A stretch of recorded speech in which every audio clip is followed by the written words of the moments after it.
He was my favorite by far. But dude, Paul seemed like the most focused. John seemed kind of like he was a genius, but was down. I don't know. He just didn't care as much. And then George seemed like he was at the end. And Ringo seemed like, I'm happy to be here. Let's do whatever the fuck you guys. Let's just include me, bro. Just make sure I'm on the track.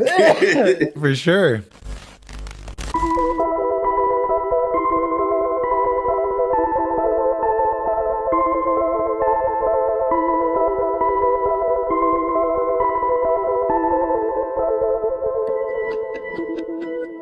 Hello, everybody. I'm Mikey. And I'm Corey. Every week we discuss and review a new book, movie, album, TV show, or honestly any piece of art or culture that ourselves and you guys choose. This is Mind Control. So there was these people who were being kidnapped and mind controlled. Exactly, dude. And I can totally see how that happened. Because, like, imagine if you were just given acid or just drugs like that are so disorienting for hours and hours on end and never being able to come down and not feeling safe and having somebody tell you things and accuse you of things, you know? Yeah. Mind control. That's how we do it, baby. GG's. Mind control. On this episode of Mind Control, we are going to be discussing the 2021 docuseries by director Peter Jackson, The Beatles, Get Back. The three-part series focuses on recording sessions beginning in January of 1969 and culminating in the Beatles performing their first live show together in over 2 years. It was also the last live show the band would ever play. It was also a last-minute decision to perform on top of the building of their very own Apple Studios. Peter Jackson's epic docuseries explores the Get Back session leading up to the performance as he puts us in the studio with the Beatles. The series serves both as a period piece as well as a piece of musical history. The Beatles, Get Back is truly a marvelous piece of work spanning over 468 minutes. Smoke something, drink something, and let's discuss Peter Jackson's Get Back on episode number 33 of the Mind Control podcast. Yeah. Fuck. So you started crying last night, huh? Oh, bro. I mean, like, it wasn't like full blown, but yeah, it was like it was watery, bro.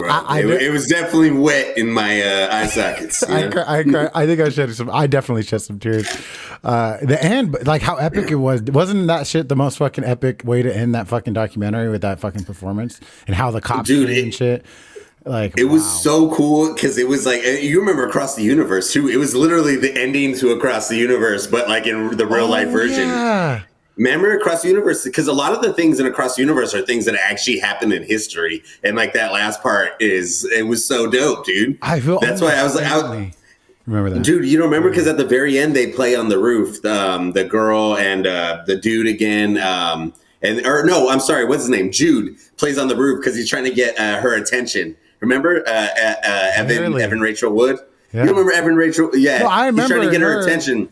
So he sings, I forget what he sings on the roof. I think it might be Don't Let Me Down. It might be something else. I don't remember what he actually sings, but he sings on the roof and then the cops come. It's like the whole thing. That's why when I was watching it, I was like, this is so cool that it's like the real version of what Across the Universe put in the movie. Dude, go watch it. Yeah. Dude, I remembered it because I didn't watch, it wasn't that long ago the last time I watched Across the Universe. That part. I haven't watched it since we watched it on acid in my dad's house. That's the last time. Oh, no way. Yeah. Oh, shit.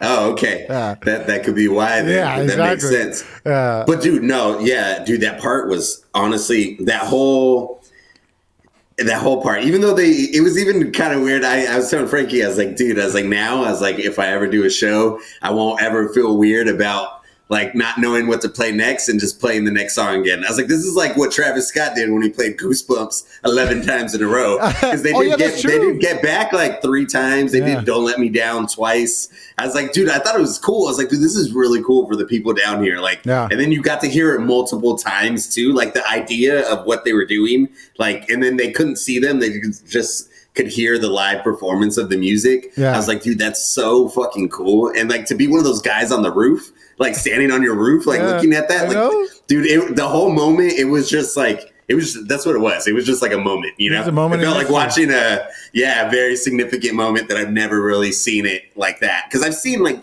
pictures and videos of the actual performance, Yeah. but I've never seen it, obviously, with all of that, you know? And like, I like how they did the split, the 3 screens, and like, and they had them performing and then they were showing the cops. Yeah. Dude, that shit was funny though. I like that manager dude who was talking to them. Like, you could tell, like, he looked like he wanted to laugh when he was talking to the cops. Like, they didn't give a fuck, you know? Yeah, he was all like, telling him, I'm trying. Like, he was like, I'm trying, and they're locked up there. I can't get up there. Yes. Dude, that's when I started laughing. He's like, they locked the door, you know, they don't want people going up. Dude. So fucking funny. And then they were talking about the weight distribution on the roof. But dude, it was such a perfect, it just seemed legitimately fake. Like, it didn't even seem like a reality show, like almost like a reality show, like in a sense of like how reality shows are kind of scripted. It's kind of how it felt. It didn't fit. It didn't feel that like it felt too good to be true. Is my point. It's like it was wild the way that they had the footage of the cops coming in, and it was just like it was crazy. And then, I watched the Let It Be movie too. Because I don't know if you know that, but the footage that was used, it was actually released in 1970 in a movie called Let It Be, a Let It Be movie. For the performance footage? Well, no, the whole all the footage was put together not like in only like an hour and a half long movie. So like super condensed. Yeah, exactly. Like about it. Okay. Exactly. No, I haven't seen that whole thing. It was so that hard has to the find. performance though, right? It does, yeah, but it has a lot of behind the scenes stuff. It's the only first off, it looked like shit obviously compared to back now, and it's so wild to see how. Like, I was watching the performance footage, and it looks like dog shit. And then I'm like comparing that to Get Back. It's like Get Back was shot like today. It was weird, like I don't know how they restored it or what the fuck they did, but it looked great compared to that. But my main point was that in Let It Be, the movie that they released, they showed a lot of footage. It's worth watching. It was really hard to find, but they showed a lot of like it was kind of like a darker look at like the arguments and it was like they focused a lot more on like the riffs between the guys. And so like the riffs in Let It Be are any of them in this one as well, or are they like different parts? Completely different. I think there's like more to what in Get Back. I'm pretty sure that they actually show footage in a slightly different way than they did in Get Back, and they focus on it a little bit more. And they don't even talk about George leaving in Let It Be. Like, they don't even bring that up at all. Oh, okay. It's like, it's a weird kind of version of it. It's nothing compared to the Get Back movie, but it does show different angles and different scenes and stuff.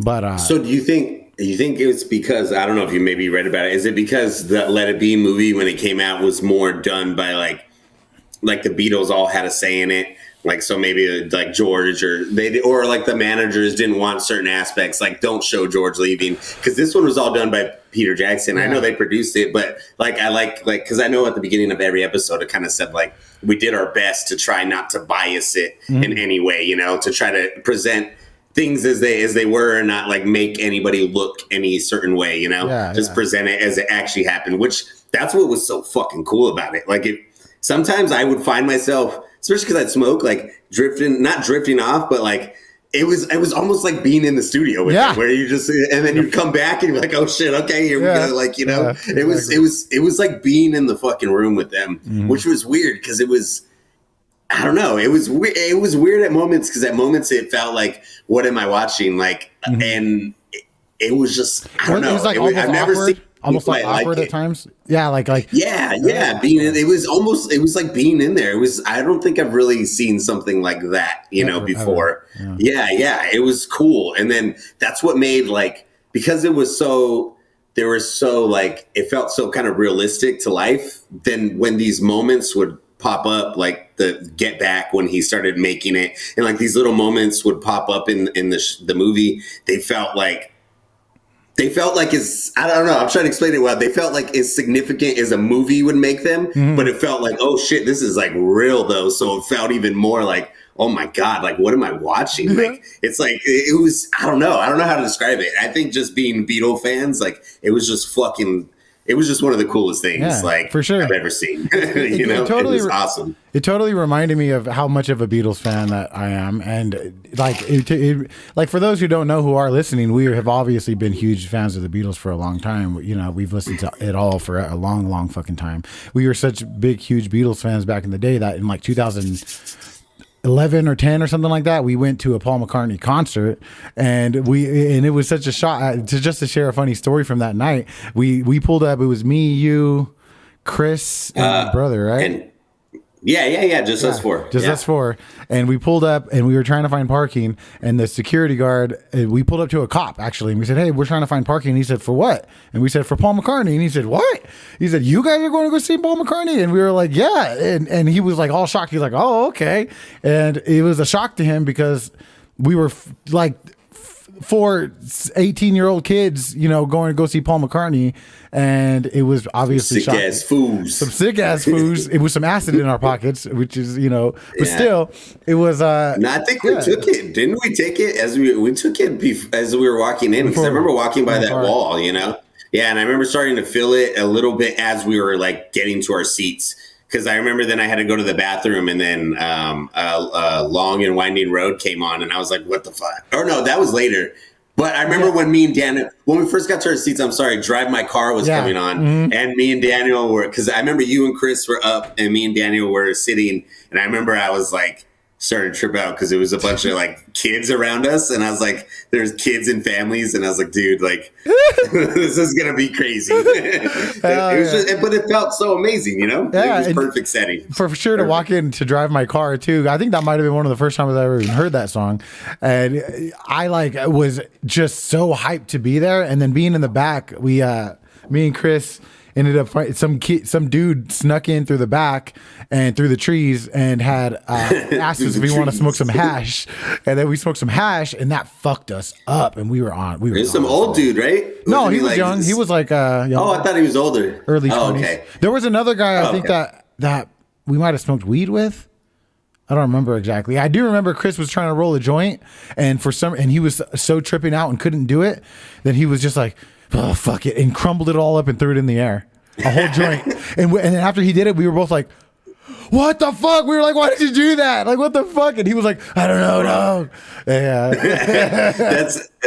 That's such an acid thing to do, like, because I felt like that at Coachella, like rolling a blunt, like at the campsite, and like almost feeling like, dude, I'm just gonna throw this shit. I can't do this anymore. This is too much. This is getting too much. I can't deal with it. But that's so funny, dude.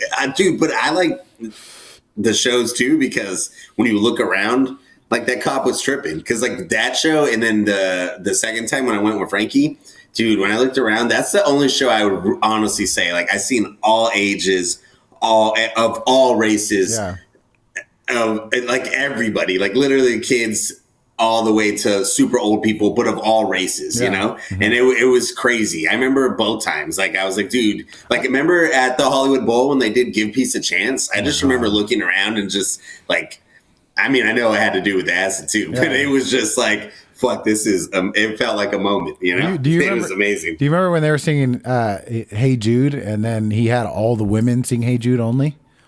Yeah, I do. I mean, I kind of remember, but yeah. That was like, to this day, one of the most beautiful sounds ever. It was like when it sounded like how it feels when you're really thirsty and you drink a big glass of water. That's how it sounded. That's a good description. Dude. Yeah, because that's a great feeling. It's amazing. It's life saving. For sure, dude. What was I going to say about? Do you think we could find, if we looked it up, we'd be able to find footage of this? I've never tried, but I mean, I just assumed because of that concert that we went to. I never thought about that. I'm sure, Me neither. I like wonder if, because I know like at that time, like people's phones weren't as great yet for like, so there's probably not a lot, but I wonder, they still recorded it on like a big screen, so I wonder if it would be possible to find it somewhere. Pretty sure sometimes that shit comes out. I'm pretty sure I made a video and I have little clips of each song and stuff like that. Yeah. Ooh. I'm pretty sure. Is it still on YouTube? I believe so. Yeah. Yeah, for sure. It should be. If you just type in Audible484 Paul McCartney Journey or something, it'll pop up. I'm pretty sure. Okay, I talked about it. Sure. I'm gonna have to watch that. Yeah. Dude, after this documentary, I'm like, I legitimately feel like Paul McCartney might be the musical GOAT, like Bach, Beethoven, Michael Jackson level shit. Like, I don't like, and I know that, of course, but like this proves it to me even more. And I know George has a big deal, but there was something about Paul's mind and the way he heard the music and the way he saw it and like textured it in this weird way that only he could understand. Was like there was some sort of psychotic genius there at work. You know what I'm saying, dude? Yeah. So in my opinion, like from at least the time period they're in, what I saw was that like Paul was definitely like, he was the most determined. He had a vision. He was the one. He knew kind of more what he wanted to do, even if he didn't know what he knew. He wanted to go somewhere with it. And then like John was probably my favorite, just because I thought he was.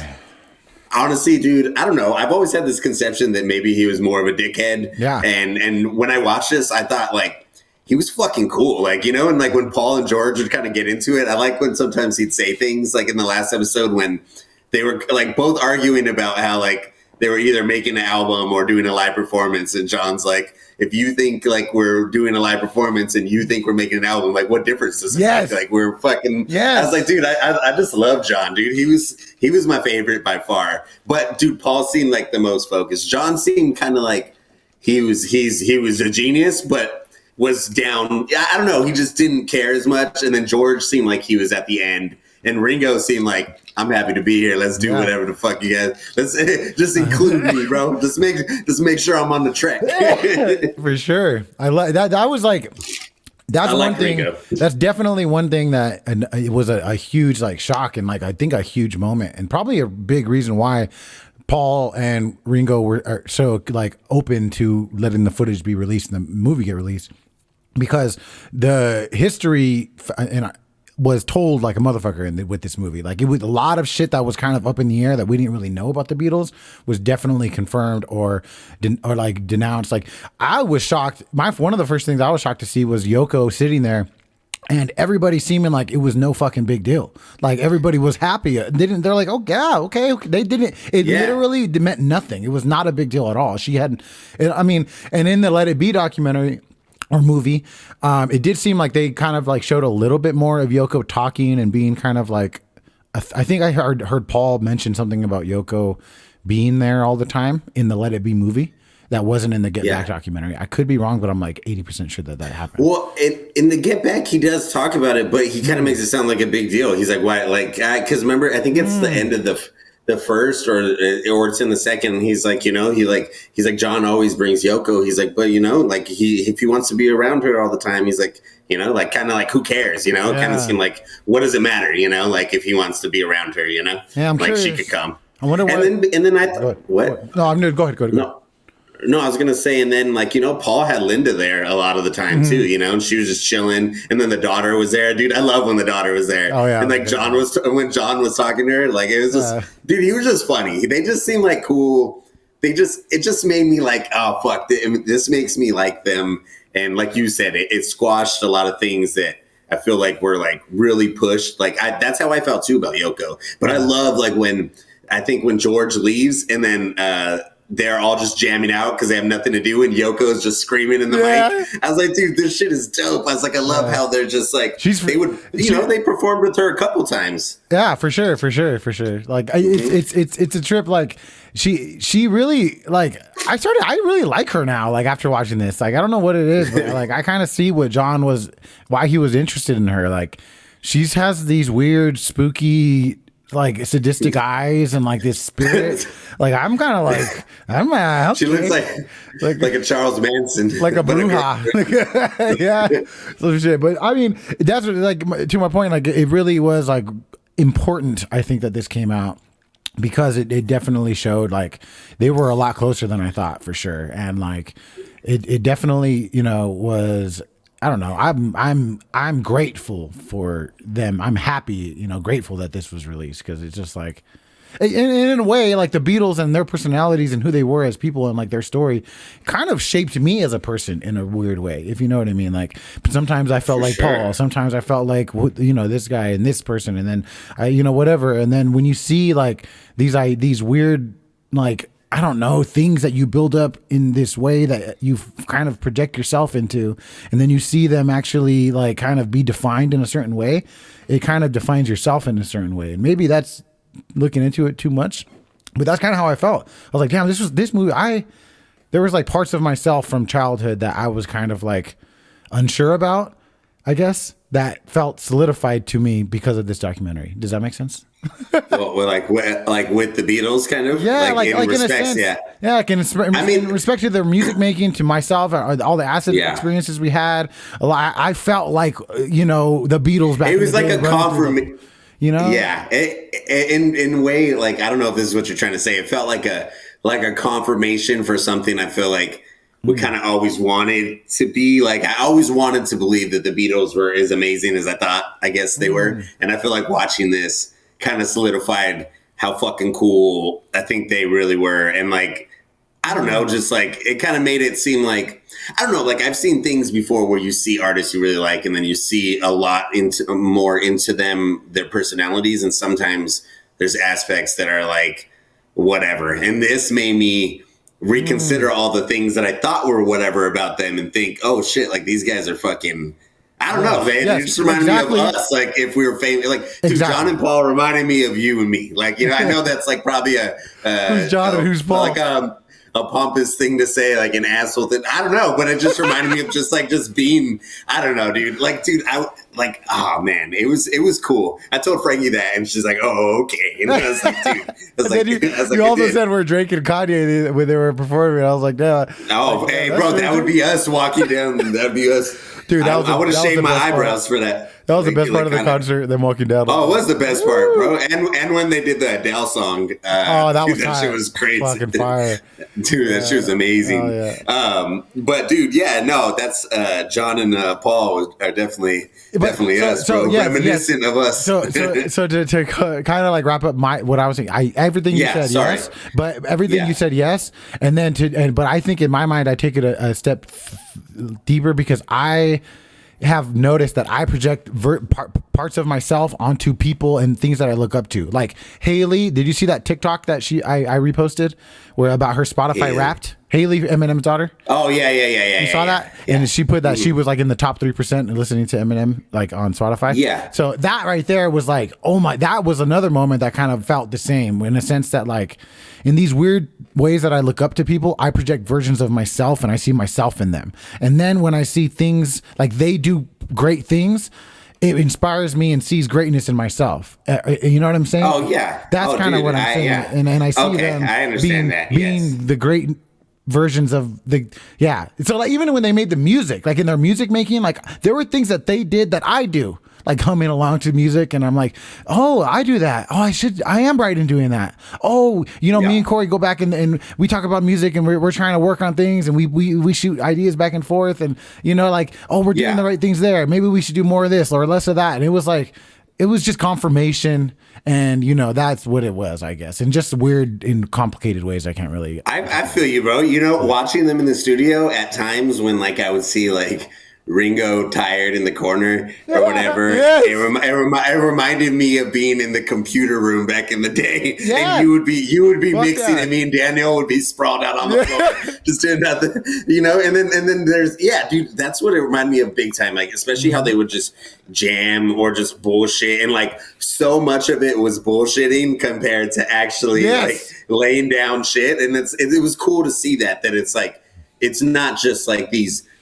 It's not just, oh, I'm going in the studio, I'm genius going at it. It's like we're fucking around, and then moments happen, and then you fix moments, and then they get better. And then, dude, like I loved when they would just fucking jam out, and they would play the song like because they would get sick of like practicing it, so they would kind of do it in weird ways, like when they did the Two of Us Through Their Teeth. Like I was like, dude, like. When I practice it for like sets and shit, like my own music, like I do that. Like eventually after you get the lyrics down, it's like you get sick of kind of doing it. So it's like you're kind of doing it in weird ways just because you can, just for yourself. Or like even recording, if you record something a million times, you start, sometimes there's takes where you're just like fucking around because it's just like, I don't know, it was cool. It was awesome. It was, dude. So I understand what you mean. Yeah, it made me feel like I feel like that with a lot of things, like with Kanye too. I always feel like that with Kanye. When he does shit, it genuinely inspires me sometimes. Oh, yeah. Like I'm like, dude, like I could do that. I could fucking do that if I really tried. I could do that. Yeah, for sure, dude. So that's why I'm like, I don't know if Donda's. Just a little side note. I think Donda's in conversation for album of the year for sure. Like, oh, dude, Grammy-wise. it's probably gonna be. Yeah. Oh, yeah. It was probably going to be on my list too. Have you listened to Adele's album yet?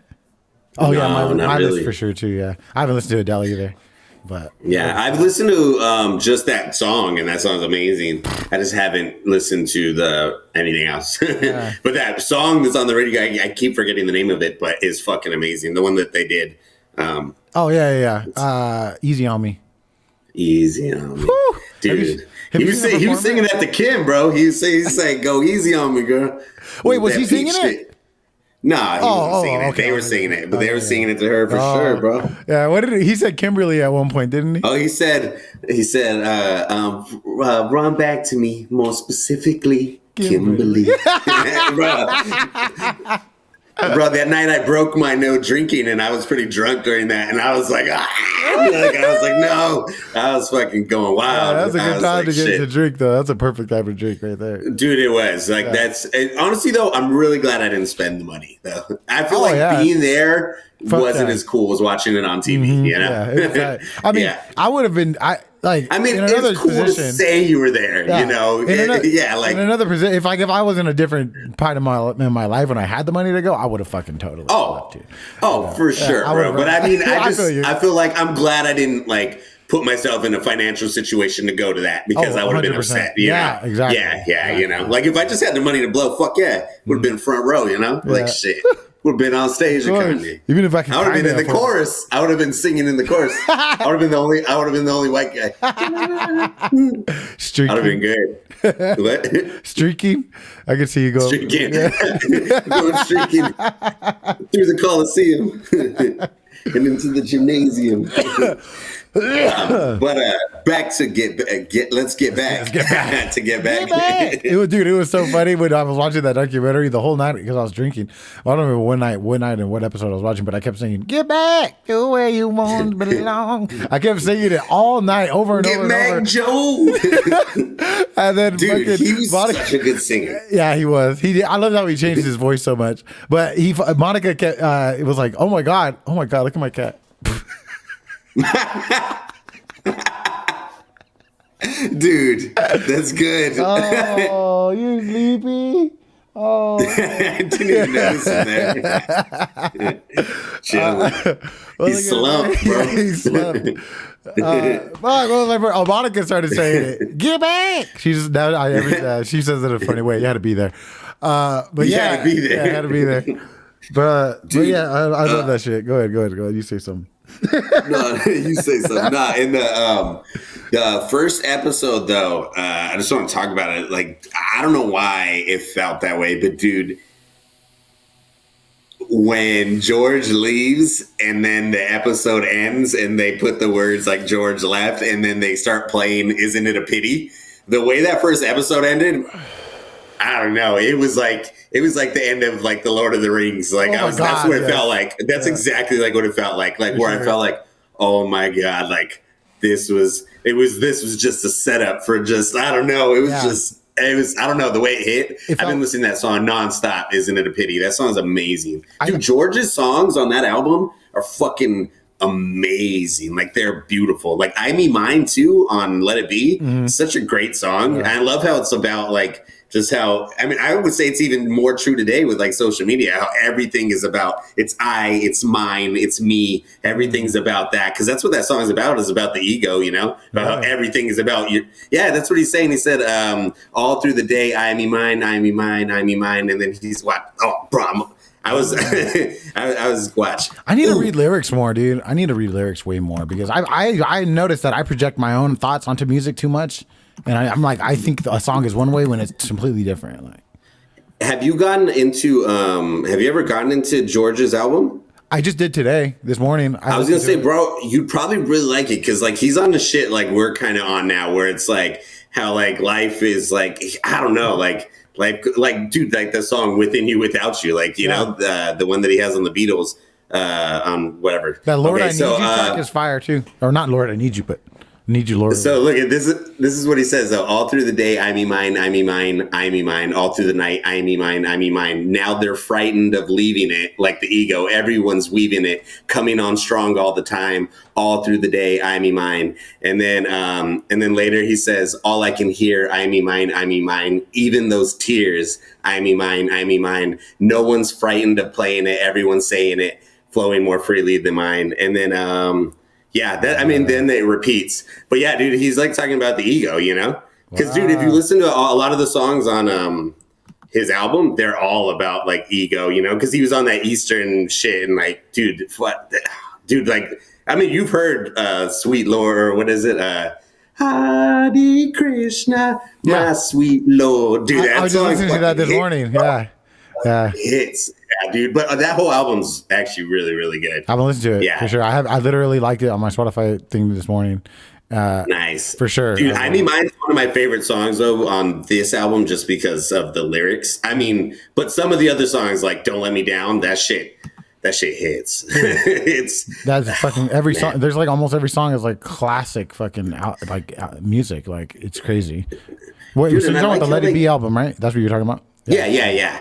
And I like how they got in the studio with these plans. Like, okay, we only have like a month and we're going to make these 14 songs. And I was like, dude, I mean, even though it kept getting pushed back, I like that too. I like how it was kind of like, you could tell they were being pressured, but they were also like, we're the fucking Beatles. Like, if we want to push it back, we can fucking push it back. Dude, like, you know what I mean? Paul was like legitimately like, I love that he was as like, a boss. Like, yeah, like he was like, but in like a very like, he was a leader more than like a boss. You know what I'm saying? Yeah. And it was like that he literally wanted the best for the group.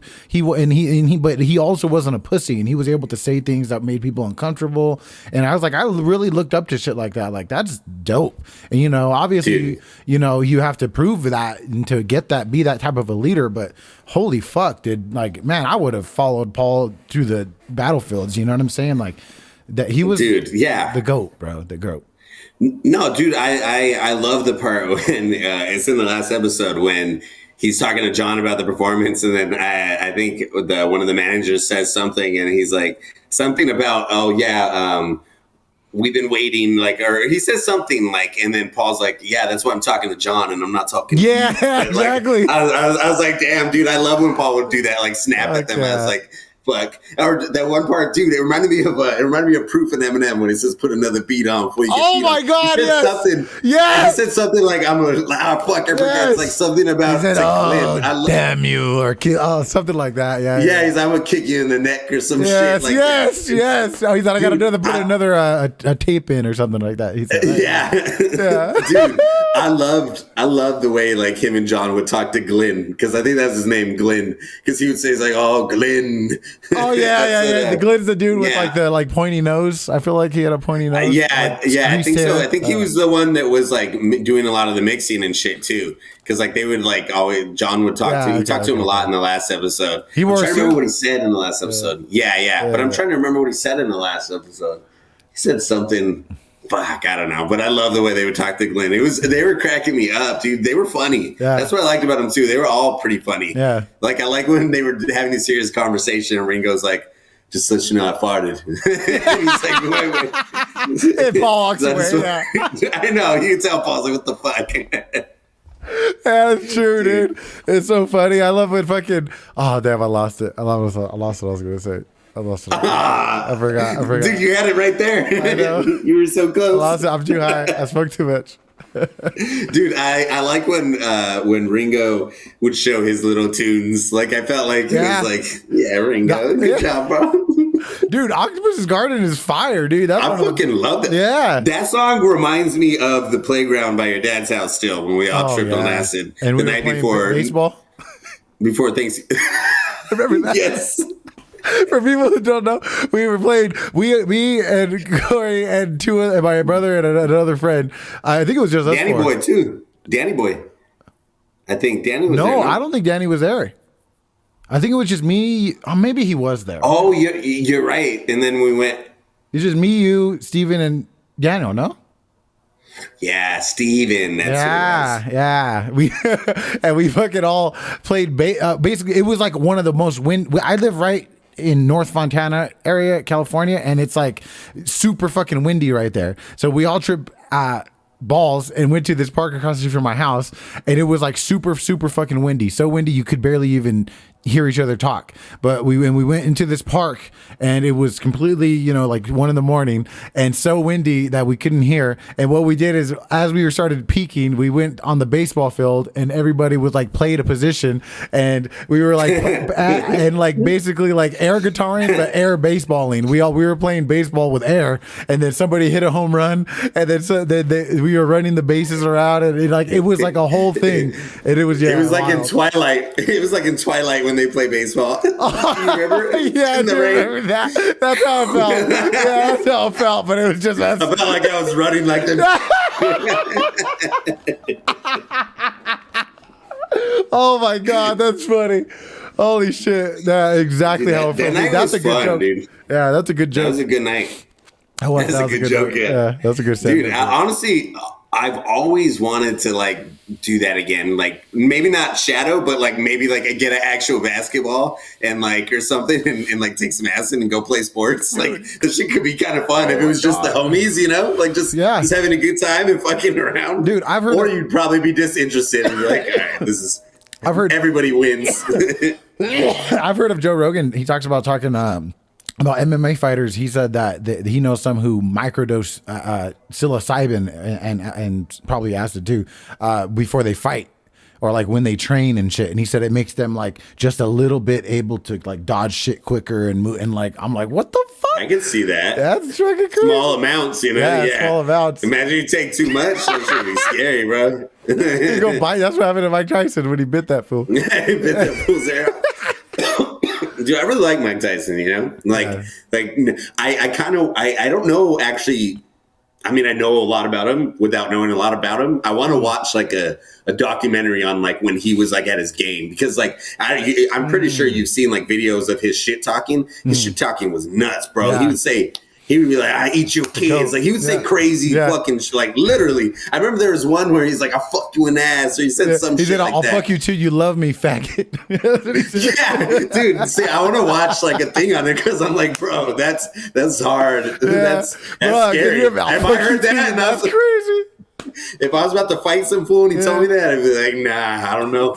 I don't know. If I lose, I don't know. I don't know if I a lot of people underestimate Mike Tyson's mind game. He had already beat people before he fought them, like Conor McGregor. Conor McGregor, like he's a great fucking fighter, but he also was able to just fuck you up before you even got in the ring. That shit is way worse than anything. Like. Exactly. That's what I read too. Like people were like, they were scared to get in the ring with Mike Tyson, and then he had the fucking punch to back it up too. Like, that's true. He was a fucking beast, bro. Yeah. He's huge. He didn't give a fuck. He was out there fucking singing on rooftops. You should do that. Singing. Loretta, you hear that part, right? When he says that at the end? You know what? Oh yeah. On the Beatles. Yeah. Oh damn! I thought that was a good. I'll try to. Back. Loretta. He said you can't be doing that. Did you remember that part? Did you hear that? When he started talking at the end of Get Back the second time they did it. When they were on the roof and the cops were up there. He said, "Yeah, you can't be up there singing on rooftops." You can't. Dude, I like when the cops first got up there, and then you see Paul turn around and see him, and then he kind of looks like he's happy, like, oh yeah, like this is what we've been waiting for. Yeah. Like Paul kind of looked like, yes, this is what we wanted. Oh, Paul looked happy about it. Yeah. Paul looks back and sees him, and then he smiles and he goes, "Whoa!" Yeah. They get into it more. That's so badass. Like that part is like. That shit got me lit. Like I was like sitting there like fucking like whoa, like I was in bed. I was like sick at the time, and I was like, I think I came home early from work because I was feeling like shit. But I was like, let me just finish this, whatever. And I was just sitting there smoking in bed, and then that last part came on, and Monica came in like 15 minutes before it like 20, I don't know, like 15 minutes before the performance, and then it was like she just got off work, she was all tired, and then all of a sudden that part came on, and I started sitting up in the bed and going like, woo, Like, oh shit, babe, look at this. Like, whoa, shit. And she was like, what the fuck's wrong with you? I'm like, babe, you don't understand. I have been sitting with these gentlemen for 10 hours, or I don't know. Almost. Yeah, almost. Dude, 9 hours. It's like 9 hours. I forgot what the exact time was, but it's like 9 hours and something. That's why the significance of that performance hit so fucking hard, because you were part of that process to make it happen. And it was like, so significant. Like, wow, what a pain. It was. Dude, honestly, like, one of the coolest things, I loved all the people they were interviewing on the street, even the ones that were talking shit. Like, it was just like a moment, like in history, especially, dude. There was the old dude. I was like, dude, I was hearing Frankie. I was like, they asked him about the Beatles. He's like, I think they're cracking. Yeah. This fool just said the Beatles are cracking. I was like, dude, what the fuck? I was like, that's dope. And like some of the old people were saying dope ass shit, you know. And like, dude, it was just so cool. Like, it was just. I don't know. It just puts you there. And I feel the same way, though, for like Frankie watched it all with me. But a lot of the time she'd be like just doing her own thing on her phone because I think she'd get bored. And that last episode, she was like doing her whole thing the whole time. And then as soon as that started, like she watched that whole part because like it was fucking amazing. I was like, dude, it was. Can you imagine being there? Like people don't. A lot of people say those guys that he on the roof when he goes like this, like he has a hat. Yeah. Like, dude, I wish I was that guy who was on that roof, bro. Oh my God. It's funny. You know, you hear this question all the time. If you could see any artist performance, live or dead, you know, who would it be? And people always say, oh, Prince, oh, Michael Jackson. But I would love to be at that fucking rooftop performance right there. One of those people on the side chilling with a coat on. If I could be on the roof, I would pick the performance. Otherwise, I'd take Woodstock if I could just go all 3 days. That's a festival. I feel like it counts. Oh, that's not. No, it's just one performance. One artist. That's cheating. If we're talking about a festival, then I'll probably do Woodstock. That's all right. I guess if it's a performance, if I could be on the roof for sure. But I also, it might be super dope to do one of those early Beatles ones when, you know, when they're in black and white and fucking in their suits. Like, imagine being there for something like that.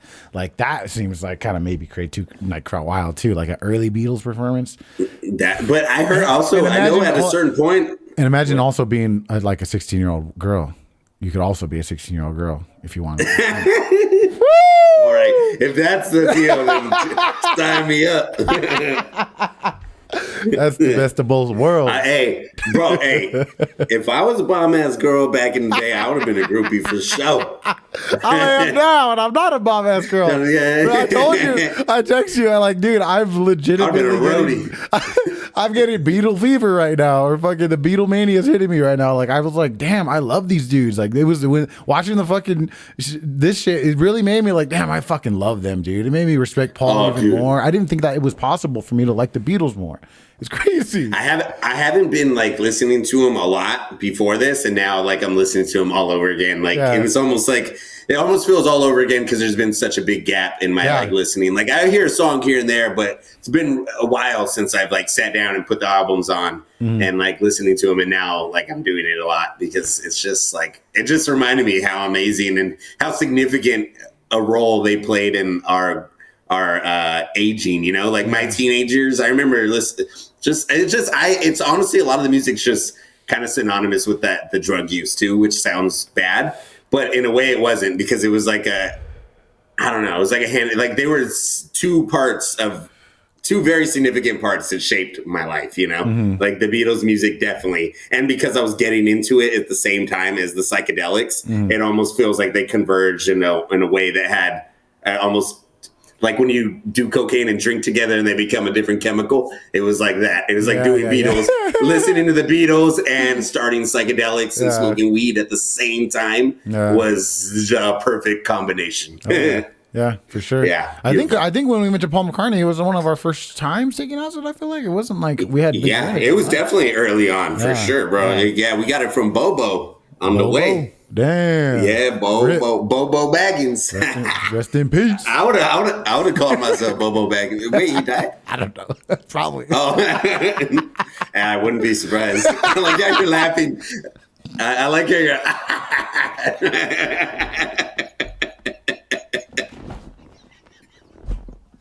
Oh shit. Woo,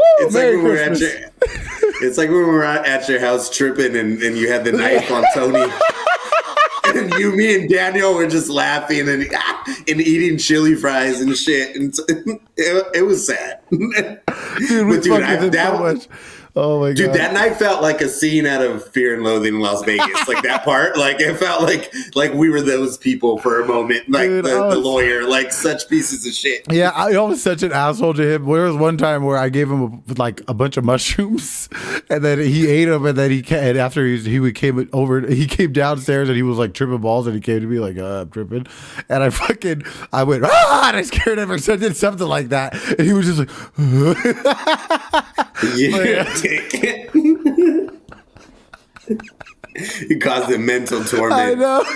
No, that's what makes you grow, bro. That's what makes you grow. Makes you grow. Puts hair on your chest. Oh fuck, that's funny. Dude. So mean to him. Dude, there's just so we could get back, but I already made that joke, but I'm gonna keep making it. But there's one thing I wanted to bring up. I was actually confused for a little bit, but then I was looking it up. Because when they would play like Maxwell Silverhammer and then they played other songs, and I kept thinking, wait, didn't these songs come out before this album? And they did, but I was tripping out because they weren't out yet though. They were, because they went on Abbey Road, but for some reason I thought Abbey Road was already out at that time that they were doing this, but it wasn't, So like I was tripping out. I was like, why are they like rehearsing Maxwell Silverhammer like they don't fully know it? And like Octopus's Garden, I was like, those are on Abbey Road. And then I looked it up and I was like, oh, okay, even though this was recorded before, this album came out after Abbey Road, because Abbey Road was recorded just them in the studio. Like, because I read it, they said they wanted to go back to the old way they did things. So Abbey Road was done just like at Abbey Road Studios. Yeah. After this, right? Yeah. Yeah, after this. And then, this came out right away. After.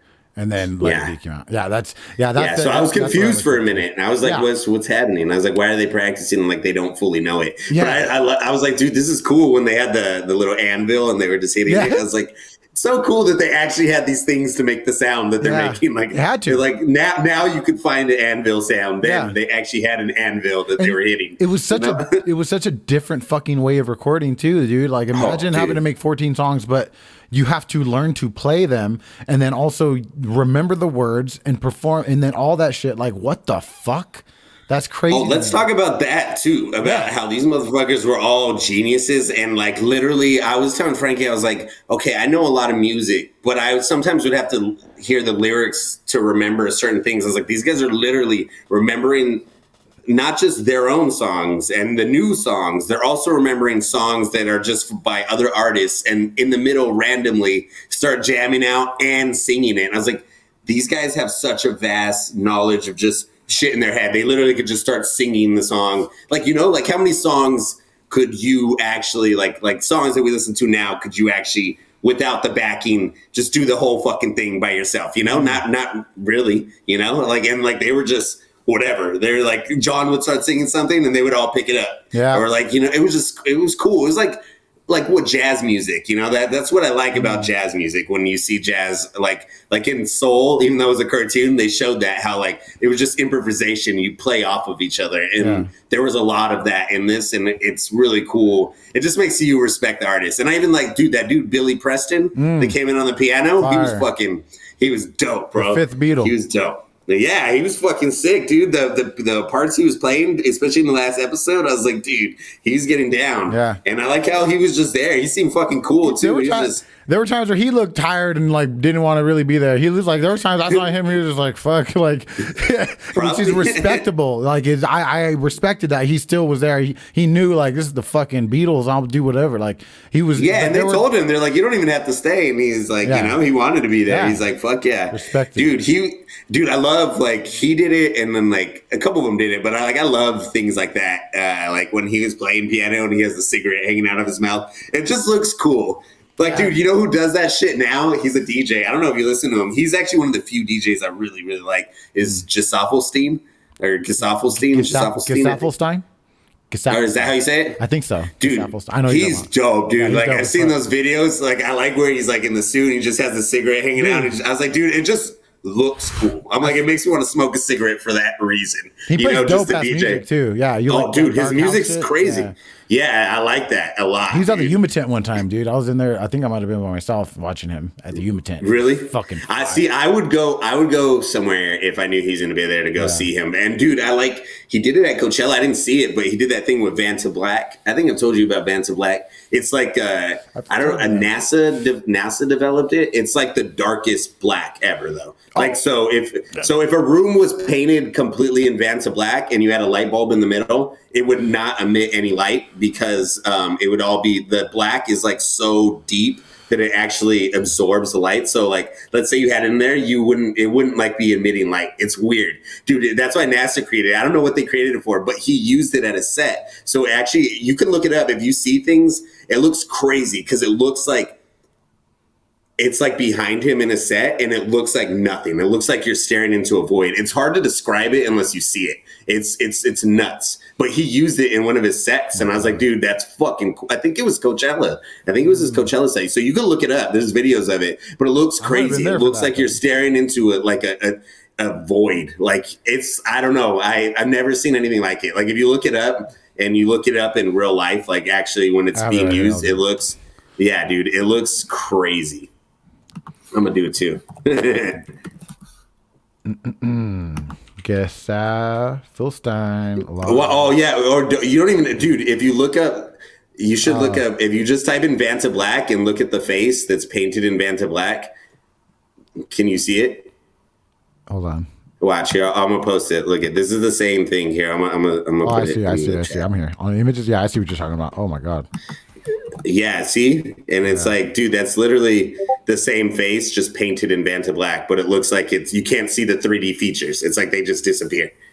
It's crazy. I'm going to show it to the people watching.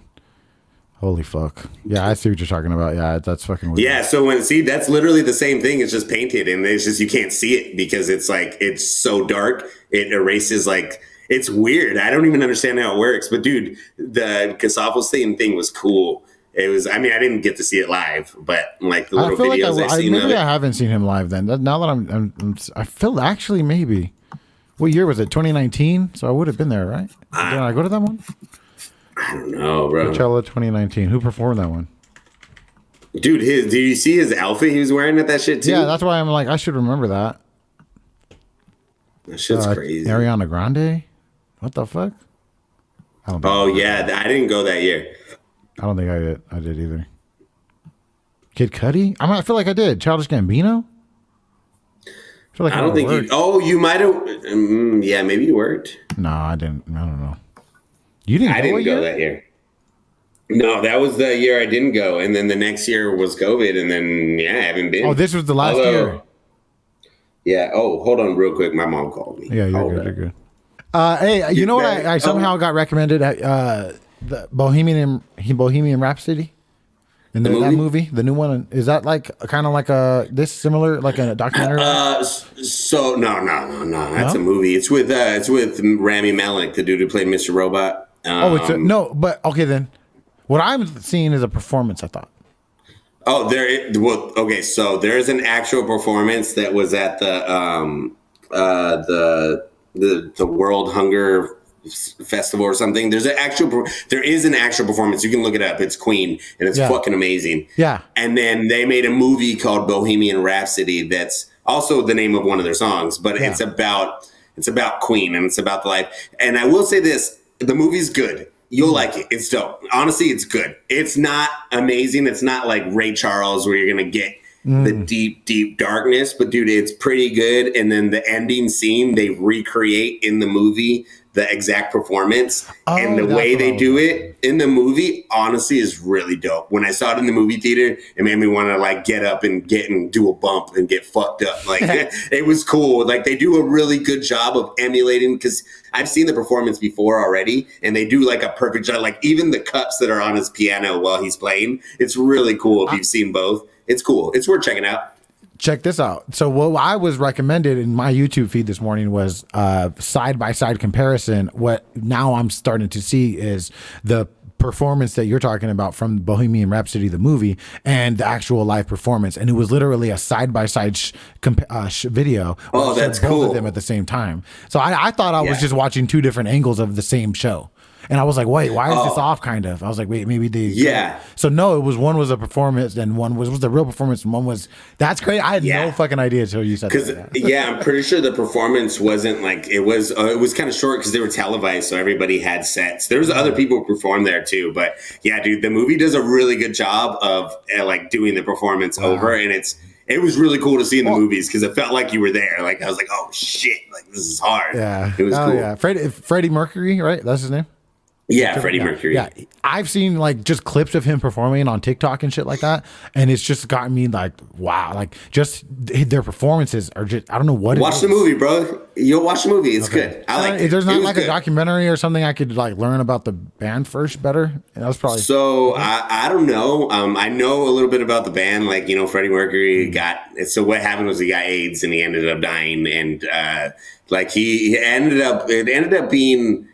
Was he gay? I think he was really sick at the end. He was gay. And there actually is a document. So, okay, look. I don't know why it's so funny the way you said it. It's not funny. He was gay. He was gay. No, but there's a documentary, and I don't remember what it's called, but I don't know. You know, I don't want to say it, but I'll go into it. But there's like a lot of things that when he knew he had AIDS for a while and continued to have sex with men and not tell them, and actually ended up spreading it a lot. But so there's a documentary.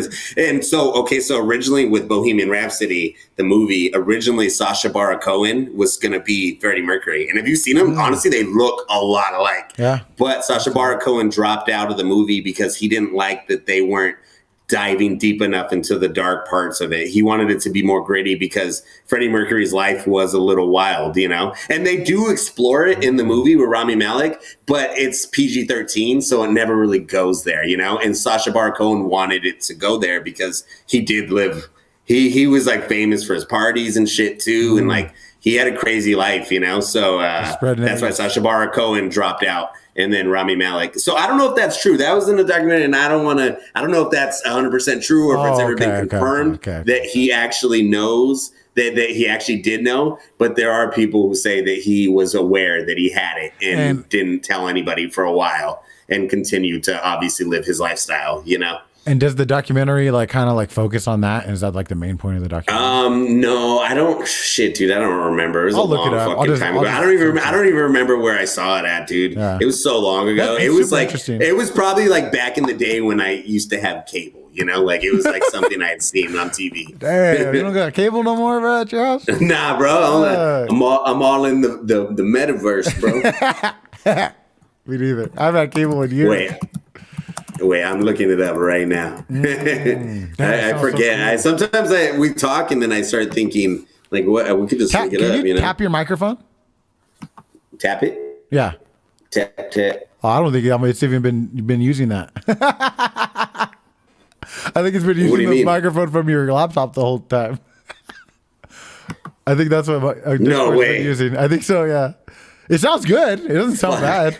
Okay. I mean, just leave it. If anything, yeah. I didn't even notice, honestly. But it's weird though, because this thing is lighting up. It's probably just because your Discord input is you changed it to last episode to your laptop. Remember?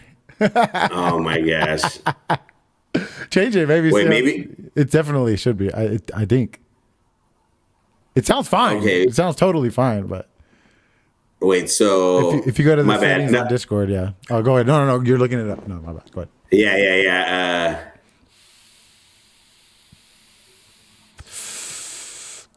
Mama.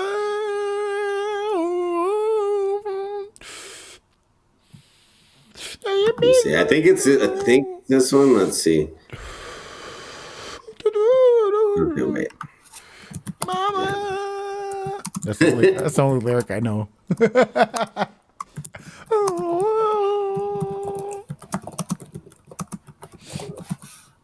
Let's see.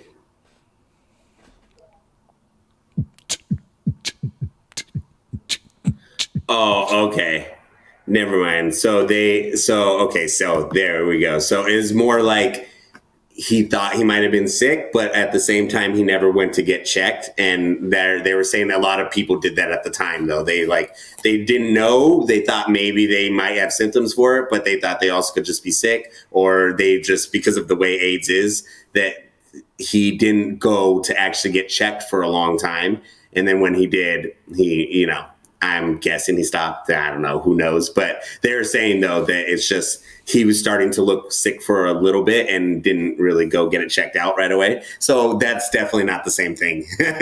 So that's why I wanted to clear that up. Yeah, because I guess a lot of people did that at that time. Or they were scared to go. I bet you people were probably scared too. Like, you don't want to know that. Back then, it was a death sentence. It was not just. Yeah, for sure. Not for Magic Johnson, bro. Well. Yeah. If Magic got the cure for AIDS and all the broke motherfuckers pass away, that's what Kanye said. All they had to do was wait, bro. It just got to get cheaper. That's all it is. Yeah, it's got to get cheaper. How did we get there? Queen. Yeah. Queen's not that far. Oh, dude, there's a part John mentions that you should check it out. It's pretty cool. John mentions how he met that dude Alan Klein at the Rolling Stone. Alan Klein was like their manager later, but he met him at that Rolling Stone show, The Circus. Mm-hmm. And there's actually a DVD of it. We used to play it at Rhino, and it's the Rolling Stones has an album. I don't know if it's called The Circus. It might be, but on the album cover is like they're in a circus and all this shit. Mm-hmm. They did a performance and like. It was really cool. Like it looked like very circusy, like inside where they perform. It looked cool. And John Lennon is there and does a couple songs with them and like plays guitar. But it's like a whole like little performance. It's a pretty cool. It's mostly the Rolling Stones, but John Lennon's there and does it. And it was cool when he mentioned it in the movie. I was like, oh shit, like that's the performance I see, and that's what he's talking about. Like the night he met him. It's just cool to see the things like I don't know, like correlate too. It's like, oh shit, like I know where he was the other night. Like that's what it felt like watching this, like a period piece too. Like it felt. Like it lets you into the culture at that time, like because the Beatles definitely influenced that culture so much, Yeah. So it was like you had a piece of it for sure. The way they dressed, everything. Yeah, and Paul looked dope. What was more interesting too was like they kind of were looked at like they were like rock and roll, like evil devil music by a lot of people, kind of like in a way they were kind of like a hard, what you would look at like maybe like who would be like similar nowadays, like I don't know, like even like almost like a lot of people looked at them like the way they look at Lil Nas X in kind of a way or something like that, like his crazy shit, or 6ix9ine or something like that, like something new and crazy and wild, and it was just like, but they were just so chill and like. Is that your That's house? probably there's a plane. Oh, okay. It scared the fuck out of me. I remember you have a thing about planes flying overhead. Oh my god, I have in a long time actually, but that's because I moved. I don't hear them that much, but yeah, fuck, I forgot about that. You just read. I remember that. Anyways, it was interesting to be like, like you said, a period piece, and it just was a trip to see that they were just so chill and calm and in like wholesome, and like the scenes with the little girl there was like so cute and like it was like that was the best. Yeah, and it's like you wouldn't like. I don't know. It was just like, I don't know. Probably it kind of made me think about like things that I might look at like as wild and crazy right now. Maybe not, because I'm getting older and I'm looking at like some bullshit, like some young bullshit kid, like, and like sometimes I look down at it, but it's like sometimes it's just, it's just the Beatles, dude. Chill. Like it's just joy. Like they're just playing like love music songs. But what do you mean? Do you mean like Do you get at all? Did that make sense at all? No, it did. I was just lost at the end. Do you mean like you look down on sometimes like music of this age, like some of it, like is that what you meant? Anything in general. Like I think, music of the age, artists, I guess I would say like sometimes you feel like you're getting older, so you're getting this perspective of like, this is new garbage or whatever. Yeah. And I get that sometimes. And I try not to, though. I've been trying to just get into some of the shit too, because, dude, like I've realized, like, with people like David Bowie, who I really like, dude, up until like, that fool grew up in a different time, and like, dude, his last album, Black Star, when he gave that interview, he said it was inspired by To Pimp a Butterfly. That's why the whole reason he decided to go with the jazz band on his album was because of To Pimp a Butterfly. And I was like, it really separates artists, because then you see people like Gene Simmons from like Kiss who says stupid ass shit about hip hop, and he's like not relevant anymore. And then you see someone like David Bowie, or there's other artists too who like they don't just stick to their genre. Like they actually they go out, and even as they're getting older, they still fuck with new shit. Like even Paul McCartney, like doing something with Kanye, it's like they still fuck with new shit. And I feel like that definitely makes you a better artist, to not get that mentality of my shit's good and all this new shit's bullshit. And I feel like it's easy to get into it because it's just kind of natural. You want to rebel against it because it's not like I do it, like everybody does it. Yeah. But it's like, I feel like it's cool. Like you too. Like, I feel like we realize it and like I try to keep open because, you know, the people I hate the most are the ones that are like super close-minded to anything. Like the people who would talk shit about the Beatles because they like their new shit. It's like, well, or because they like new shit now. So you see it a lot on Twitter. People talk about the Beatles shit. It's like, why can't you like fucking both, bro? Yeah. Like that just tells me you're stupid, or you're very close-minded that you can't see that both can be great in different ways, you know? Exactly. They're not the same thing, you know? It's different. I think that people confuse what I'm starting to understand, and I think I might have mentioned it to you. And obviously, there's all this bullshit that people project into their opinions, but I think that people confuse objective opinions and subjective opinions. You know what I mean? And right? Yes. So it's like that's the concept that I'm thinking about. Like, there can be a piece of music that is subjectively good, or which it would be like. I'm so confused now. Like that. No, you're saying. Go ahead. Sorry, go ahead. Go ahead. You please. No, I was going to say. No, I was going to say you're talking about like something could be objectively good. Like, oh, it has all the right pieces. It's written nice. Mm-hmm. It has everything it needs to. It's complex, but subjectively, you might hate it. Exactly. This person might love it. Yeah, but objectively, it's a. Like with the Beatles, objectively, what they were doing is great, and the way they're constantly changing. Even like with Kid Cudi, it's like I love that he constantly changes, and objectively, it's an amazing thing for an artist to do. Yeah. Even though subjectively, sometimes the songs don't hit right for me right away. But then I always find those songs the ones that are really good end up eventually catching you back up, and you realize, oh shit, the shit actually is really good. Yes, I just didn't realize it. Yeah, that's what I'm starting to understand. Like we've talked about this on this podcast a lot. Like that fucking like I'm always like, what is opinion and things like that. And that's all it is. Is like I'm getting confused that there's a way that music can be objectively good. It is a thing. It has to be a thing. Like if not.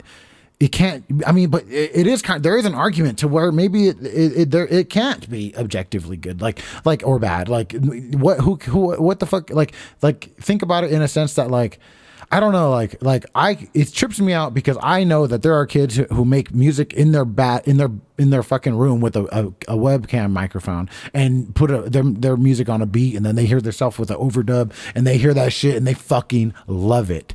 And and it's the best music ever. I know because I've done that. We've done that. You know what I mean? So it's like, and how can we just like, I don't know. To me, that's like, the music is good in that moment, no matter what, objectively and subjectively, because objectively, maybe like there's like it has to be an order. Like maybe subjectively matters before objectively can. So what you're saying makes a lot of sense to me, but I think if we're dealing with terms of good or bad, it would be hard to use objective either way, because when you think of terms of good or bad, everybody has their own standards of what's good or bad. So it would all be subjective no matter what, because we're dealing with good or bad. But I think if you're talking about artistry, like what you're actually doing, like Eminem, objectively, what he's doing with every rap song now is like technicality wise, rhyme wise, the way it's put together, stanzas, everything. It's objectively, you couldn't say it's bad. It's put together in a way that's really hard. I mean, you couldn't say it's bad, but you couldn't say it's objectively not like, it's not complex, I guess. Yes. Like then you could say that, but subjectively, like I may not like it because you know what I mean? Like objective wouldn't imply. So what I'm saying is that like when it comes to, I think, so maybe this is just me thinking out loud, but I feel like objective and subjective opinions go hand in hand. But I think that what matters most is subjective opinion. I think that means more to a person when considering music. It's your subjective opinion by far, I think. No, yeah. So what yeah, Oh, fuck. I see what you're saying. Am I confusing But, this? so what I'm saying, so at least, okay, so I'm not, I don't want to act like I'm some expert on the word, but from what I understand about objective, I don't think objective would relate to opinion at all. Objective is like facts. It's like something is this no matter what, no matter who looks at it. That's what I mean, like technicality. When you look at an Eminem line, no matter who looks at it, you can't say that's not complex or that, oh my God, he's rhyming a whole sentence. Like that's pretty crazy. Like that's really objectively, that's hard to do. But subjectively is opinion. Subjective can be what everybody sees it. Objective is like kind of like fact. Yeah. So I would say then the objective, not opinion. Then what would be the word that you could say that objective? I don't know. I don't know. Skill of music. It has to be I guess. Like what's I could be wrong. Like I said, I'm not an expert on the word, but from my understanding of it was that always the objective. Let's see. I'm looking up objective versus. Hey, we're getting in the English lessons on here. Okay, so here we go. I found it. Oops. What did you search? Objective versus subjective. Use subjective when you're talking about an opinion or feeling that is based on an individual's perspective or preference. Use objective when you're talking about something like an assessment, a decision, or a report that's unbiased and based solely on the observable facts. So I think that we're both words subjectively are stupid. So I think my main what I came to my point. I think what I'm come to the conclusion of is that like yes, okay. So the objective opinion of music or whatever the fuck that is of music does matter and is super important. But I think as a listener of music, your subjective opinion matters tenfold more than the objective skill or whatever of the music. Oh, 100%. Something could be really something can be really, really good, really deep, or like Bach's music, it's super complex, but I like it, but not everybody likes it. A lot of people fucking hate that shit now. And it can be the opposite. You can't say it's not great. And it can be totally objectively bad, but subjectively because you made it or because you're hearing it at the right time or you're what the fuck ever. You could be the fucking best thing you ever heard of, whatever. That's just so interesting to me. That's like I understand. Like, holy fuck. I feel like I think I like both too. Like I like when artists actually can do that. Like I feel like a lot of music, and I don't want the fans to get mad, but like with Lil Peep, I feel like objectively the music is not. Objectively it's bad, but subjectively for me, I feel like it in the music that I feel like technically doesn't really have much technical skill. I think a lot of people can maybe do something like that. Yeah. The way he did do it has a way of putting a feeling in the music. Like kind of like, and I don't want to compare the two, but like when we listen to Isaiah Rashad, The House is Burning, where lyrically it's not the most amazing. The way though he puts vibes and feelings into the music adds a whole dimension that you can't really that's kind of hard to talk about because it's like what you're saying, it's very subjective. It's like you're with the vibe or you're not with it. And like Lil Peep has that too, or like artists have that without being technically good, or like, even like some fucking like ratchet ass music. Like I know like those lyrics are dumb and they're not great, but the way it hits with a certain beat or something, that changes the whole fucking thing. It's like now this shit is whoop that trick, like fucking like this shit is hard, bro. I was just watching a clip of that today. Dude, did you see how he did it with? Did you see how he came out with 3 6 Mafia at their verses? No, I didn't watch. I didn't see it, but I saw little clips, and I've been meaning to watch it because I was like, that's dope. I think he came out and did his verse. So I was like, dude, that's dope.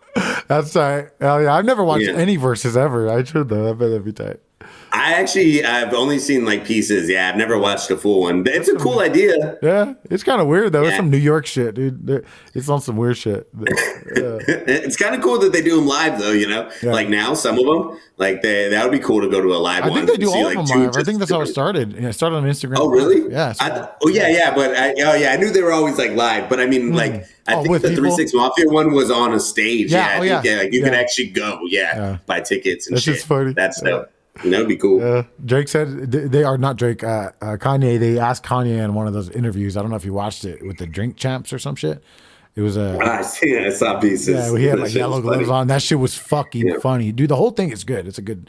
It's fun. I like him, bro. Yeah. And I've always liked him. I love Jesus is King, bro. When Jesus is King, I've been telling Frankie every day, I never fucking quit on him. Jesus is King. I was rocking Jesus King the day it came out. I like it even more now, actually. I was listening to Jesus King the other day. Yeah. And dude, bro, that's an amazing album too. It's like, I mean, it's definitely nowhere near his other shit, and it's definitely his worst album, but it is a good album nonetheless. I think Jesus is King is his worst album. It's definitely, or Ye. Ye might be his worst album, but Ye doesn't even feel like an album. Ye kind of feels like an EP or something. I don't know why. What's on that? What was on that? Ye's with I Thought About Killing You the other day. You don't remember that song where he just talks, I thought about killing you the other day, but I love myself way more than I love you. Oh, yeah. Yeah. The darkest thoughts always come before the dawn. Yeah, I do. Yeah. Is that like, fuck you, Kanye? I'm one of you, Kanye. No, that's from Life of Pablo. Oh, okay. I would have said, Kanye. Straight from the, dude, that Life of Pablo is dope. Everything's all jumbled up with Kanye. Donda is like, just totally like, I was like, that shit fucking hit me, bro. You saw that that was my biggest album of the year on my Spotify thing. That was like, Kanye was my top artist. I was like, what the fuck? I would have never. Honestly, dude, it just grows on. It grows on me more even now. Like sometimes I'm not in the mood, and then sometimes it's like when I'm in the mood, it fucking is amazing. It's a really good album. Yeah. It like was the only thing was that it was like long, and maybe you could have split it up. But other than that, like every song is fucking really good. Yeah. Dude, that song Bring Me to Bring Me to Life, the one that I texted you when we were watching performance where he says mad when he said with who? On from Evanescence? On the soundtrack? No, okay, man, it's not Bring Me to Life. It's called Come to Life. I like that song too. Okay.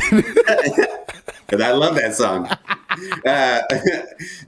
Come to Life when he says about Kim, he's like, I'm mad when she's gone, sad when she's home, mad when she's gone. I was like, dude, that part is real. Like, I was like, dude, damn. I voted for him, and I'm glad I did. I legitimately voted for him in the presidency. I've said it, and I'll say it again. I legitimately voted for Kanye West because I was like, I didn't want to vote for either one, for Trump or for Biden, because I thought they were both on. Honestly, bro, when you see it at I feel like if you told people that, people would be like, oh, why would you do that? But like, you look at both of them, Trump and Biden, it's like, well, why would you do that? Yeah, what the fuck? What the fuck? Yeah. I wanted to throw. I purposely did that because I knew it would not matter, and it's like I was like, whatever. Kanye, I fucking listened to his music. I respected him as an artist. We have a similar I respect some of his opinions. I respect some of his opinions. I think are really like straightforward. Hold on, I'm good. Like hold on, I'm in trouble. Hold on. She threw off my flow. I forgot what you were saying. You threw off my groove. Shit. Kanye. Kanye makes me feel. Oh yeah. He's a genius, bro. I think Kanye is a genius, straight up. And I think I think geniuses are always a little bit crazy, They're always a little wild, Just like dude, I think he's like, he reminds me of like a athlete sometimes, like a Mike Tyson or like a fucking like Muhammad Ali, like shit talker, like Michael Jordan. Says whatever's on their mind. Michael Jordan, Michael Jordan, I feel like too was also like, he was a dick, but he was also like, didn't say as much. Like he wasn't as crazy, Yeah, he did. He talked on the court. On the court, he talked a lot of shit. Oh, on the court. Oh, yeah, for sure. Yeah, I guess, and that was his domain. Yeah, he didn't really have shit talking press conferences and stuff. No. Yeah, dude, and I hate when I read things sometimes, but I also like, and like, I feel like people disagree with me sometimes because like, yeah, but what he's saying is stupid. But I was like, yeah, but I like that there is somebody though who really like, if you listen to what he's saying, he really is meaning what he's saying. That it don't fucking matter. Like I can speak my opinion and you don't have to agree with it, but it's my opinion and like I'm allowed to have it. And he just doesn't back down. It's like what Dave Chappelle's doing now too. It's like you don't back down, and it's like it's okay to have a different opinion than everybody else in the world. That's fucking okay, And I like that, and I think that's like the sign of like, which kind of makes you I mean, of course it can go the opposite way and you could be an asshole and he kind of is, and like you could use it for like the opposite. But I also think like he's making a good point that like you should be able to say whatever the fuck you want to say at the end of the day. You don't want to listen, that's fine. That's totally fine. Turn off the TV, don't listen.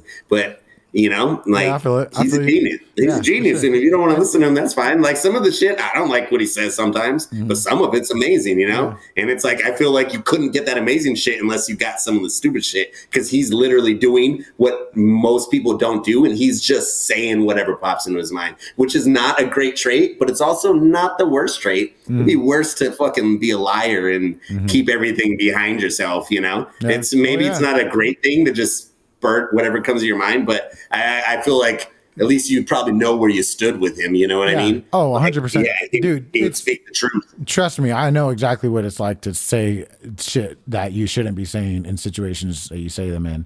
And it's just like that. Yeah, it's to me, like I have an issue of being overly truthful, just like that, and because of my music and my YouTube channel and what I share online and what I've always done, and but I've also seen that the opposite side of it, and because I grew up a fucking liar. I lied throughout high school and said I did this and I done that, and all my friends thought I fucking fucked all these girls and all this other bullshit. Like I was a huge fucking like consistent fucking liar, and then I just one day just like was like so caught up with all the fucking lies. I don't know what happened or what. I just made it up. I was like, fuck this. And I totally switched the opposite way and just told everybody everything. And kind of now I have the issue of overdoing it. So it's like, but there's, I don't know what the fuck what I went to that rant for, but I know what that feels like, and it's like it's definitely hard. It's definitely hard to deal with, and I can only fucking imagine. You know, like I'm not saying I have a genius mind, but I can only imagine, because I do feel like I have a similar mind that Kanye has. You know, I hear it from Monica all the fucking time. You know, and technically we have. I'm pretty sure he has bipolar 2, which technically I guess supposedly I have. So we have literally the exact same disorder, which is like, it's like not bipolar 1 is like the severe where you have like these crazy wild manic episodes and you destroy shit and crazy. But bipolar 2 is like a milder version of that, where your manic episodes, but he's probably more bipolar 2 actually. I'm 1, the chill one. Chill vibe, supposedly, and I'm sharing that on a live podcast to the whole world. See, I'm oversharing. Your next album should be called Level B1, baby. B1, homie. But anyway, me, I'm the doctor. Come through. Anyways, fucking. What was I saying? Yeah, fucking. I could only imagine dealing with that, and then also being rich, also making this huge catalog of music, dealing with fame, being married to a Kardashian. You know, I can only, and having your mom die. Like I can only. And then, hey, by the way, hold on. Will you? Pete could get it too. I'm swinging his ass. I catch Pete. I was just gonna say, will you punch Pete Davidson in the face if you saw him in real life? Down for Kanye. Bro, I've always wanted to punch Pete Davidson in the face, like so bad. For a minute, I liked it. And then he did my boy dirty. He just has a For punch a in the minute, face. I saw King of Staten Island, and I liked it. Was it good? And then he did this. It's actually a really good movie, real shit. Bill Burr's in it too. Yeah. He's really good. It's deep. It's actually kind of sad. It's actually depressing. It's more depressing than it is funny, which I like because it deals with like his mental health issues, and it's actually really good and actually pretty realistic. I think you'd like it. I'll check it out. But he could still. You should see Fatherhood too with Kevin Hart. That's a good one. I don't know if you saw that yet. What is it? Kevin. What is it? Fatherhood with Kevin Hart. Oh, you told me about it. Yeah, but no, I haven't seen it. It's good. There's a scene on there. It's fire. I'm not doing shit all weekend, and actually I'm on break now. Well, I have my other job, but I'm on break for the next 2 weeks, so I'm not. Right. I'll probably be watching a lot of shit and hopefully sending you a bunch of music too. Because we're trying to. I honestly, bro. Last weekend was fun because I had it planned, but like it really just reconfirmed what I was feeling 3 weeks before when I had like a really bad time, and me and Frankie both went through it. And that's why it kind of made us like, we actually need to stop. Otherwise, like it's going to get bad to the point where we're going to fuck up really bad, you know, something with our lives or Paul or whatever, you know? So we like had to. And then last weekend we were really nervous, but kind of going into it, knowing like, all right, I might party tonight, no matter what. Like this was planned a month ahead. Like it's not like, cause a big problem for me was that these things were happening, and it was like almost like I was acting like they were happening to me. Like, oh, I didn't plan it. It just happened. It just happened. But it's like, why is it happening? Because I'm putting myself in that situation. Yeah. Because I'm deciding to drink. Because I'm deciding to send the text. Even though I'm saying it's for you, I'm deciding to send the text. I'm deciding to go. It's like I'm putting myself in that situation, you know? And it's like, it's exciting. It's taking responsibility for me right now. Is what you're doing. Yeah. And I'm excited right now to just know the next 2 weeks. Like I really just, like, I mean, it's yeah. Like also, bro, like, New Year's Eve. I'm sorry. If you want, yeah, go ahead. No, you know that you're in control. You're taking responsibility, and that what comes with taking responsibility is taking control of your actions and your future, which is what you're excited about because you know you're being responsible. So you have the control, even though you tested it out. You know, which is good. It kind of reconfirmed that you have that control. You didn't go wild. You kind of, whatever the fuck. I went wild. Well, I mean, you know what I mean. It just kind of reconfirmed it, though. Like, okay, like I don't want to do this, even though I had fun.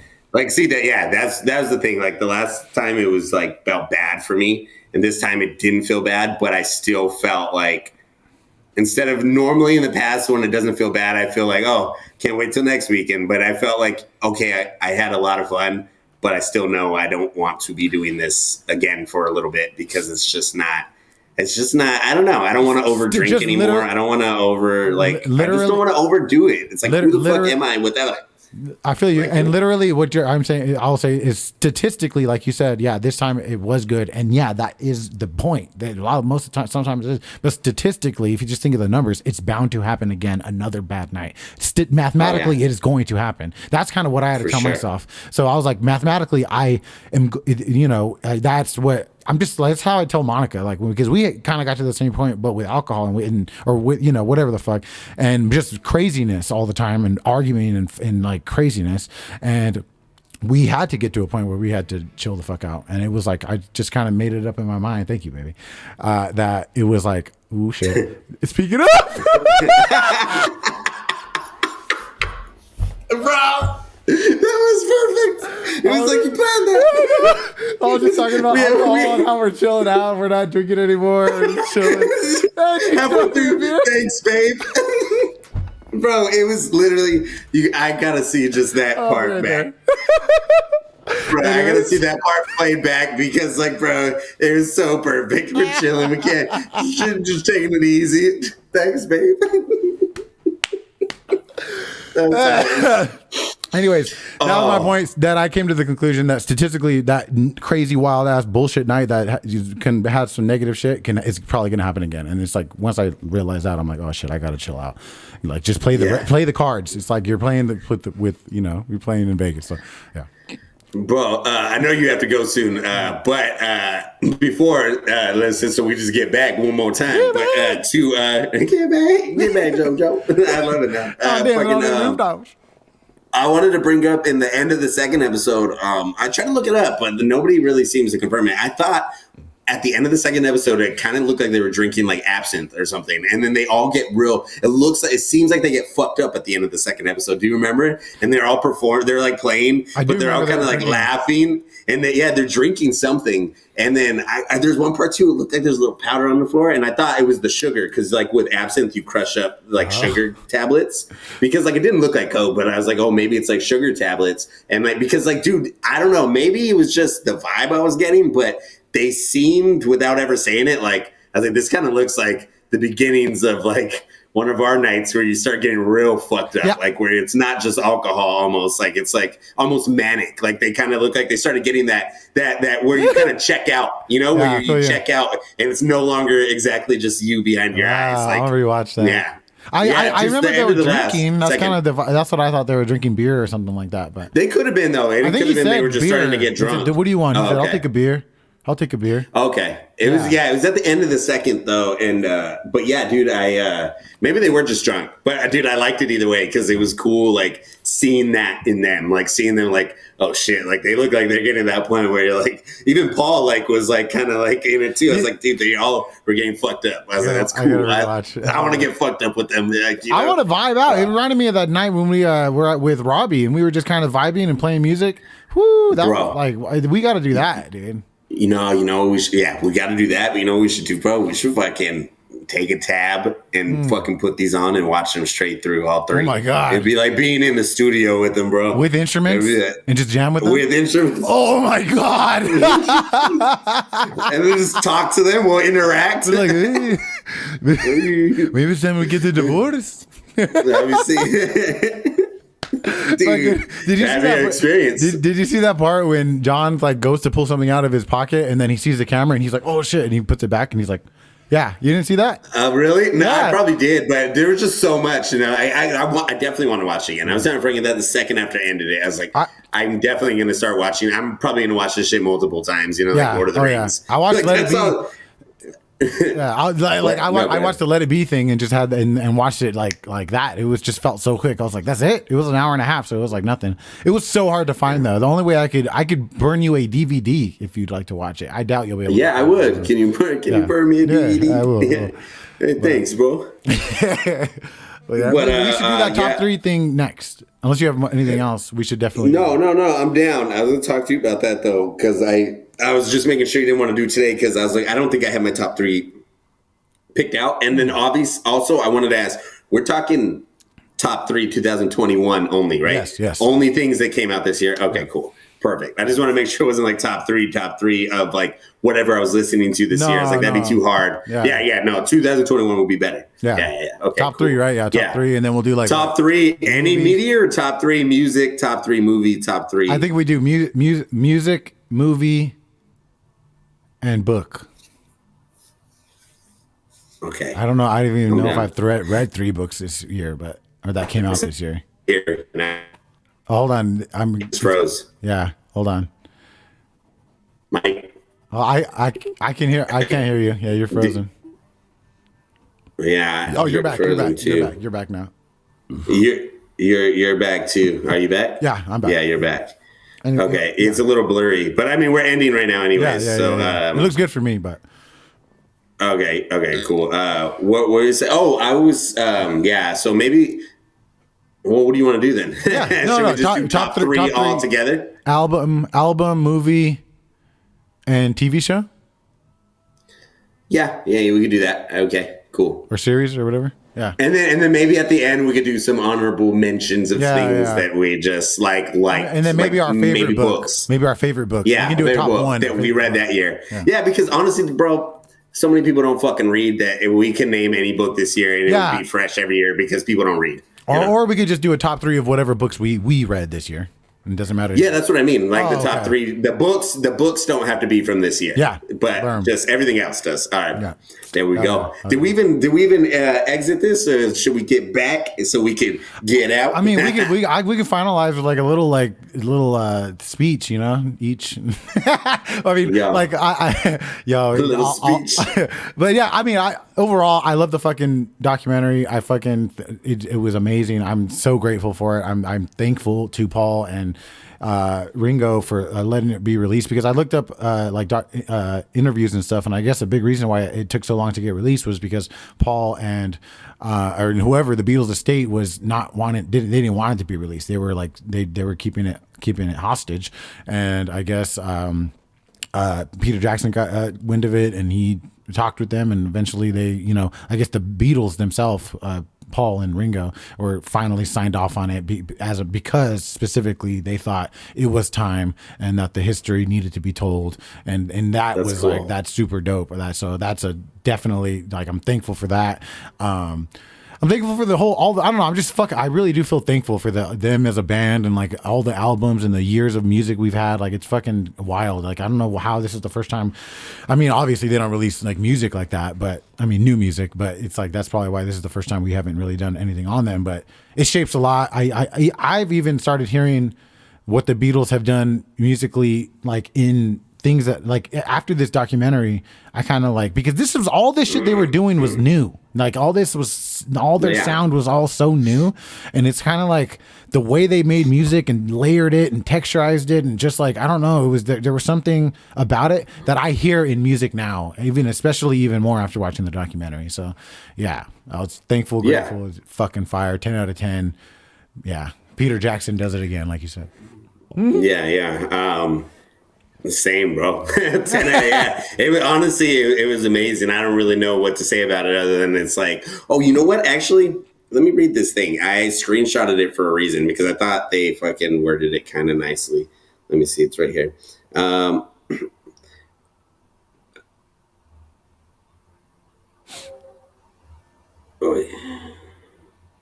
yeah. So this is what they used to describe it. And they just said that it's the equivalent of like a long playing record that fills the room and it's still going like even for a few minutes when you go get a snack.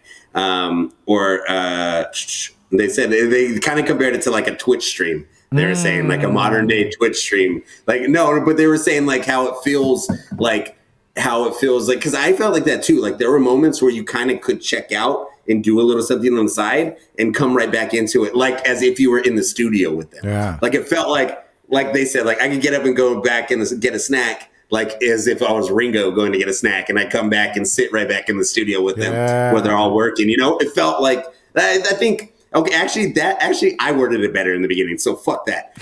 Fuck what I just read. I worded it better in the beginning. That's how it felt. Like, it felt like an experience. It felt like you were there. And I feel like it's rare that you see a documentary that does that. And you touched on it earlier, and I think it's really cool that he was able to take, which I'm sure was probably days and days, actually probably months, days, weeks of footage and condense it down and still use all this footage. And like you said, it felt like as if it was written as a movie, you know, and he weaved it into a narrative that didn't tell a biased story and just showed, which a lot of, like you said, with Let It Be, it's like a lot of documentaries don't do this. Like even good ones, they're always a bias. This showed no bias. It just showed these guys are making music. They're at the top of their game.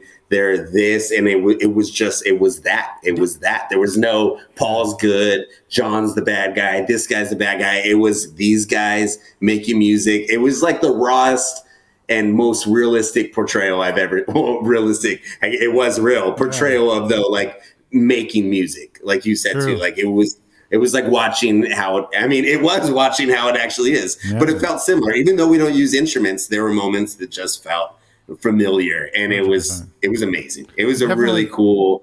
It was amazing. Yeah. Watch it. Yeah, especially if you like the Beatles, watch it. For sure. Definitely made me want to get in the studio. Like we gotta, like we were talking about, figure it out and like make it happen. Let's do it, bro. Yeah. I'm gonna actually when we get off of this. Yeah, and when we get off of this, I'm gonna try to send you some shit. I actually have some time to write right now, and I actually have some other songs. Can you still mix those too that I sent you? I will. Whenever you get a chance. Yeah. There's no rush. There's actually no rush. I'll tell you about it later, but I have a bunch of shit planned, and I'm gonna work on that. I'll probably actually work on the song you sent me right now. I have both of those still to finish. Yeah. I'm like halfway done with both. But I'll send you some shit, bro. And also since I'm off all week, I could literally do the podcast any day. Oh, yeah, for sure. If it's during the week, the mornings work better. Or tomorrow, whatever, anytime, to be honest. I'll be writing my top threes. I'll start it as I'm chilling today. So I'll let you know once I have all mine, and then we'll go from there. Everybody who's listening, thank you guys. Don't like the video, subscribe. Go to audible484.com for some merch, mind control merch if you're interested. Yes, go.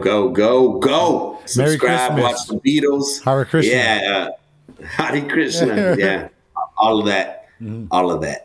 Get Back is on Disney Plus. We are sponsored by Disney Plus. They have paid us both $500,000 each to come on and talk about this. You're welcome, Disney Plus and Paul McCartney. He's actually here. He's going to kill me if I don't say this. Shout out, Walt.